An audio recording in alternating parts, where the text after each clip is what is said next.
Assalamualaikum warahmatullahi wabarakatuh. Perkenalkan, di sini kami akan mempresentasikan hasil kerja kelompok kami yang berjudul tentang kekerasan dan pencabulan.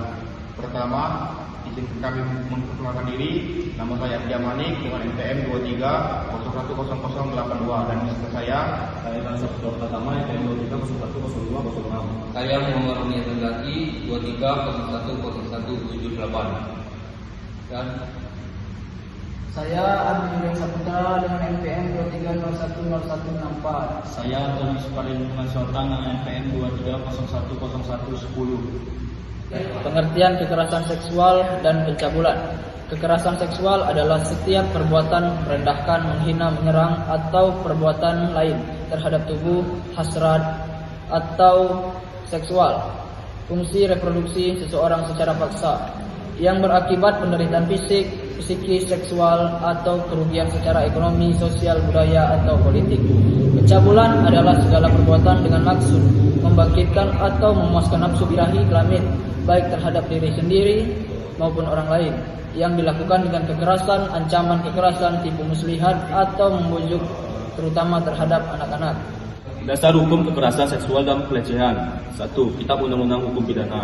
KUHP mengatur beberapa pasal terkait kekerasan seksual dan pencabulan, antara lain Pasal 281, perbuatan tidak senonoh di tempat umum, penjara maksimal 2 tahun dan 8 bulan atau denda. Pasal 289, memaksa orang lain melakukan atau membiarkan perbuatan cabul dengan kekerasan atau ancaman penjara maksimal 9 tahun. Pasal 290, perbuatan cabul terhadap orang tidak berdaya di bawah 15 tahun atau belum waktunya menikah, penjara maksimal 7 tahun. Pasal 291, jika akibat kejahatan pasal 286 sampai 290 mengakibatkan luka berat atau kematian, penjara maksimal 12 sampai 15 tahun. Pasal 292, perbuatan cabul sesama jenis dengan anak di bawah umur, penjara maksimal 5 tahun. Pasal 293, menggunakan uang atau janji membujuk anak di bawah umur untuk perbuatan cabul, penjara maksimal 5 tahun. Pasal 294, perbuatan cabul dengan anak atau orang di bawah pengawasan atau pejabat dengan bawahannya, penjara maksimal 7 tahun. Pasal 295 sampai 296, memudahkan atau memfasilitasi perbuatan cabul, penjara maksimal 5 tahun atau tahun 4 bulan atau denda. dasar hukum kekerasan seksual dan pencabulan. 2. Undang-Undang Perlindungan Anak. Untuk korban anak pasal 76E dan pasal 82 Undang-Undang Perlindungan Anak yang telah diperbarui oleh Undang-Undang 17/2016 mengatur bahwa setiap orang yang dengan sengaja melakukan kekerasan atau ancaman kekerasan, memaksa melakukan tipu muslihat, seringkali kebohongan atau membujuk anak untuk melakukan atau membiarkan dilakukan perbuatan cabul, dipidana penjara paling singkat 5 tahun dan paling lama 15 tahun, serta denda paling banyak 5 miliar. Jika pelaku adalah orang tua, guru, atau pengasuh, pidana ditambah 1/3 tahun dari ancaman pidana pokok. Pentingnya mengetahui hukum. Masyarakat wajib mengetahui bahwa kekerasan seksual dan pencabulan adalah kejahatan serius yang diatur tegas dalam hukum pidana Indonesia. Korban berhak mendapatkan perlindungan, pendamping, dan pemulihan. Pelaku akan dihukum berat sesuai aturan yang berlaku tanpa memandang status sosial hubungan dengan korban. Berikut cara agar terhindar dari kekerasan seksual dan pencabulan. Yang pertama, hindari situasi berbahaya seperti tempat sepi atau sendirian, terutama dengan orang yang belum pernah kita kenal. Pergi bersama teman atau keluarga lebih aman. Yang kedua, komunikasi batasan dengan tegas kepada orang lain. Jangan mengatakan tidak jika merasa tidak nyaman. Harus yakin atau apapun yang melewati batas. Yang ketiga, percaya pada naluri dan waspada jika merasa terancam atau tidak nyaman.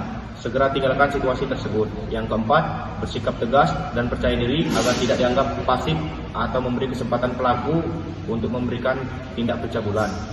Yang kelima, pelajari teknik bela diri dasar untuk melindungi diri saat dalam bahaya. Yang keenam, jangan percaya sepenuhnya pada orang asing dan hindari obrolan atau interaksi yang berbau seksual dengan orang yang baru. Yang ketujuh, untuk anak-anak, yang pertama, ajarkan bagian tubuh yang tidak boleh disentuh orang lain. Yang kedua, ajarkan anak untuk bilang tidak dan waspada terhadap orang asing. Yang ketiga, tanamkan budaya malu dan pemahaman perlindungan diri sejak dini. Langkah-langkah ini membantu menciptakan lingkungan yang lebih aman dan mengurangi risiko terjadinya kekerasan seksual atau pencabulan. Baik, kesimpulannya, kekerasan seksual dan pencabulan bukan hanya melukai fisik, tetapi juga meninggalkan luka mendalam pada jiwa korban. Di Indonesia, hukum telah mengatur dengan tegas dan memberikan sanksi berat bagi para pelaku. Namun, penegakan hukum saja tidak cukup. Kita semua harus menjadi bagian dari perubahan, berani melapor, mendukung, dan menciptakan lingkungan yang aman serta saling menghormati. Ingat, diam bukan pilihan. Satu suara, satu tindakan kecil bisa menyelamatkan masa depan seseorang. Bersama, kita bisa memutus rantai kekerasan seksual. Jadilah pelindung, bukan penonton. Mari wujudkan Indonesia yang bebas dari kekerasan seksual. Jika Anda atau orang sekitar Anda menjadi korban, jangan ragu untuk mencari bantuan dan melapor ke pihak berwenang. Baiklah, itulah hasil presentasi kami. Apabila ada salah kata, kami mohon maaf. Wabillahi taufiq wal hidayah. Wassalamualaikum warahmatullahi wabarakatuh.